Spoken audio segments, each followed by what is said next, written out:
So what happens when we actually conduct monetary policy?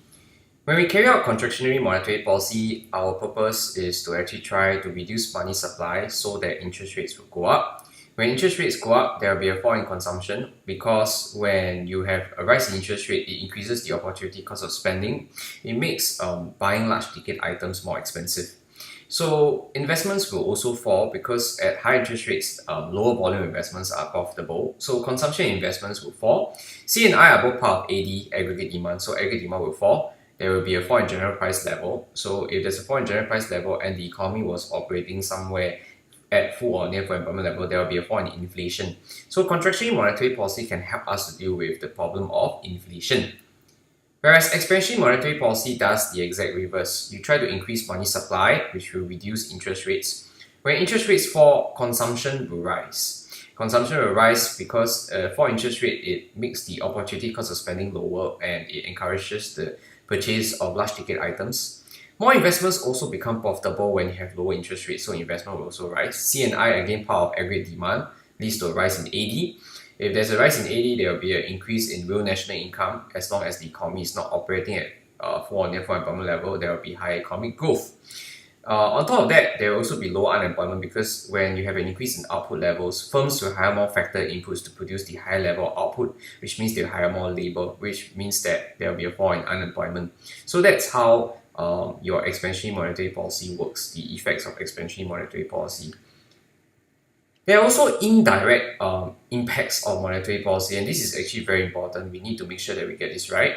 Now, when you carry out monetary policy and you influence interest rate, when interest rate increase, it leads to this thing what we call hot money inflow. Why? Hot money are basically money that they're lying around doing nothing. They're seeking the highest returns. They are funds that are seeking the highest returns. So they go wherever interest rates are higher. So when you increase interest rates, there will be hot money inflow into the country, which will lead to an appreciation of the exchange rate because there will be an increase in demand for the country's currency and a fall in supply for the country's currency. So if the exchange rate appreciates, it will cause exports prices to go up, import prices to go down. If export prices go up, there will be a fall in demand for the country's exports. And if the prices of imports go down, the imports get cheaper to buy, there will be increased demand for the country's imports. So in the end, X falls and M rises. If X falls and M rises, then your X minus M will fall. This will lead to a fall in AD. And the reverse is true when you cut interest rates. When you cut interest rates, it leads to hot money outflow because remember we said hot money looks to go where interest rates are higher, right? And now when you cut interest rates are lower. So there'll be a outflow of hot money, which means to say that people will be selling off the country's domestic currency, and there will also be a fall in demand for the country's domestic currency. So this will lead to a depreciation of the country's currency.